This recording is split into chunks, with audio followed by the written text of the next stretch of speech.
Hello bachchon, let's read the question and the question says two condensers, one of capacity C and other of capacity C by 2 are connected to a V volt battery as shown. The work done by battery in charging fully both the condenser is. Our options are first half CV square, second 2 CV square, third 1 by 4 CV square and the fourth is 3 by 2 CV square. तो basically हम लोग का question क्या कह रहा है कि हम लोग के पास एक वो सर्किट है जिसमें वी वोल्ट की बैटरी लगी है, दो कैपेसिटर्स कनेक्टेड हैं, देखें तो पैरेलली कनेक्टेड हैं। तो हम लोग से पूछ रहा है कि बैटरी को कितना वर्क डन करना पड़ेगा दोनों कैपेसिटर्स को चार्ज करने के लिए। तो इस क्वेश्चन को सॉल्व करने के लिए जो की कॉन्सेप्ट्स हैं उनको देख लेते हैं। की कॉन्सेप्ट्स, ठीक। इस क्वेश्चन को सॉल्व करने के लिए जो की कॉन्सेप्ट्स हैं उनको देख लेते हैं।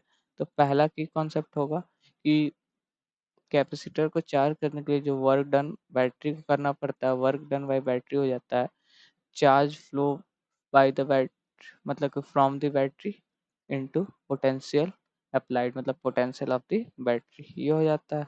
और जो दूसरा हो जाता है, दूसरा फॉर्मूला इस क्वेश्चन को यूज करने सॉल्व करने में जो यूज आएगा वो सी इक्विवेलेंट इन पैरेलल जो होता है वो C1 plus C2 plus C3 plus dot dot, मतलब कि C इक्विवेलेंट निकालना अगर पैरेलली कनेक्टेड हैं तो उनको सम कर लेते हैं, ठीक।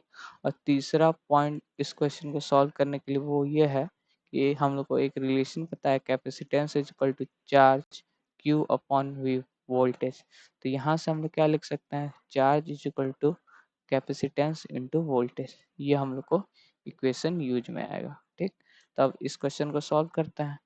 तो इस क्वेश्चन को सॉल्व करें तो हम लोग का सबसे पहला काम क्या, हम लोग को इसका इक्विवेलेंट निकाल लेना है, कैपेसिटेंस का इक्वल। तो हम लोग देखें तो सी इक्विवेलेंट हम लोग क्या लिख लेंगे फॉर्मूले से, C plus C by two. तो यहाँ से क्या आ गया, सी इक्विवेलेंट आ जाएगा हम लोग पास 3/2 C। ये हम लोग इक्वेशन 1 ले लेते हैं, ठीक।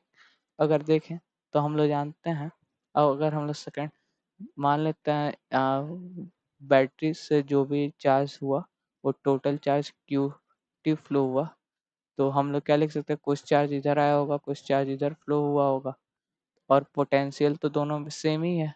तो हम लोग क्या लिख सकते हैं, क्यू टी जो टोटल चार्ज हुआ, total capacitance into voltage applied. Voltage दोनों पे वी था तो वी से मल्टीप्लाई करेंगे वी।